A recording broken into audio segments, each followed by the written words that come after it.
Hi, I'm Leonardo Trent. I am a 19-year-old local activist here in Southwest Florida who ran for the Charlotte County School Board this past election in August. Hey, my name's Camden Bettinghouse, and I am a Gen Z influencer, speaker, and author of Fearless Masculinity. My name is Chloe Castillo. I'm a 19-year-old pianist and host of the Classically Chloe Show. Hey Freedom Warriors, my name is Hannah Faulkner, and I am urging you to get out to the polls this coming November 5th. Now, it's more important than it ever has been to embrace the truth that God gifts us with. I want to encourage pastors across America to educate their congregation on the importance of voting. And right now, culture is turning upside down, and pastors, we have an opportunity to choose kingdom over culture. Many churches in America today who stay silent on some of the most common principles, like protecting the sanctity of life, having a closed border, protecting our children from these radical ideologies like critical race theory. Now more than ever, we as Christians need to come together behind the one candidate who will ensure our ability to worship freely, and not the candidate who has made it abundantly clear that God is not welcome in our presidency. Unfortunately, we are seeing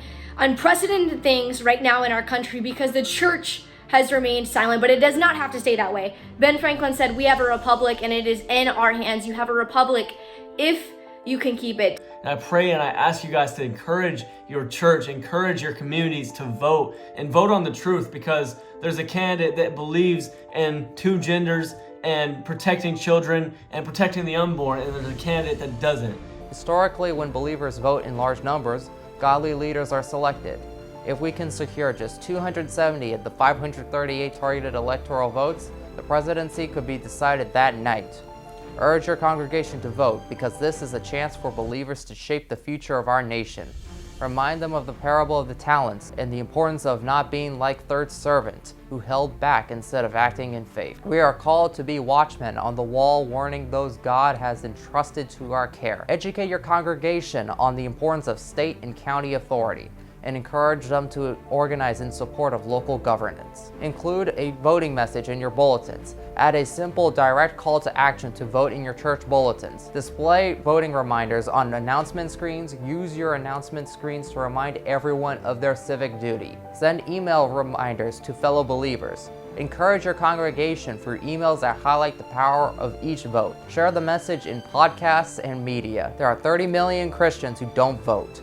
With your leadership, we can mobilize these voices and be a force for godly values in our nation. Without a doubt, the 2024 presidential election will determine what kind of society we will live in for decades. Encourage your congregation to stand firm. Above all, remind them of the words in Joshua chapter 1.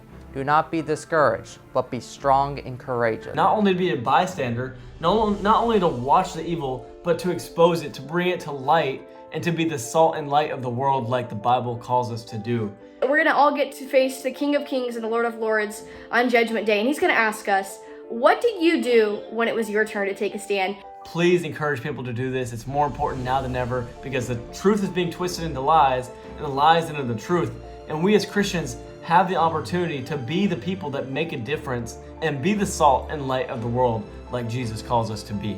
And I hope that I can say that when the sanctity of life, when the issue of abortion, when the issue of wide open borders, of human trafficking, of my generation being mutilated, when that issue comes knocking at my door, that I get to say that I stood for the truth. Even if it took a little pain, I stood for the truth and I didn't back down. I hope to see you at the polls, especially as someone that cannot vote this election. I'm urging you to get to the polls, because you are not only voting for your children, but you're voting for the future generations, and you are voting to protect the freedoms and liberties that men and women gave their lives and shed blood, sweat, and tears for us to enjoy. God bless you in the work you do in this critical time.